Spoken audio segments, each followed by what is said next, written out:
رمضان میں بات چیت تھوڑی کرو، قرآن پڑھو، قرآن پڑھو، قرآن پڑھو۔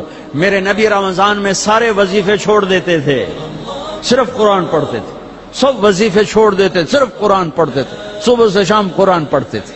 اب میرا دوست ہے مولوی ثناء اللہ، صبح سے شام ایک ختم کرتا ہے، شوگر کا مریض ہے، ایک ختم روزانہ کرتا ہے، ایک ختم روزانہ۔ چلو تسی این کرو، ایک سے پڑھا تو روز پڑھ لو، 2 روز پڑھ لو، اخبار دیکھنا چھوڑ دو، ٹی وی دیکھنا چھوڑ دو، بس صرف قرآن پڑھو، قرآن پڑھو، قرآن پڑھو۔ کہ سارا آسمانی علم رمضان میں آیا ہے۔ یکم رمضان ابراہیم علیہ السلام پہ کتاب آئی، چھوٹی کتابیں۔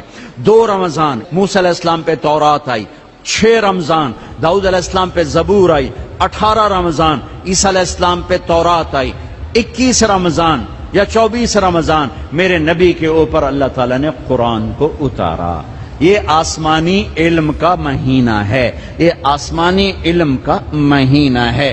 اپنی بچیوں سے، اپنے بچوں سے، اپنی بیگمات سے، اپنی ماؤں سے کہو کہ بس قرآن پڑھو، قرآن پڑھو، قرآن پڑھو۔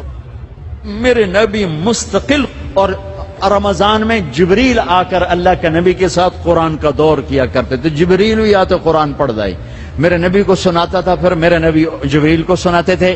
یہ دونوں، جس رمضان کے بعد آپ دنیا سے گئے اس رمضان میں جبریل نے 2 دفعہ دور کیا، 2 دفعہ قرآن سنایا اور سنا، سنایا اور سنا۔ 2 دفعہ میرے نبی نے سنایا، 2 دفعہ جبریل نے سنایا۔ تو یہ رمضان قرآن کا مہینہ ہے، وہ قرآن پڑھیں گے، اور تھوڑا سا ترجمہ پڑھ لو، تھوڑا سا ترجمہ پڑھ لو۔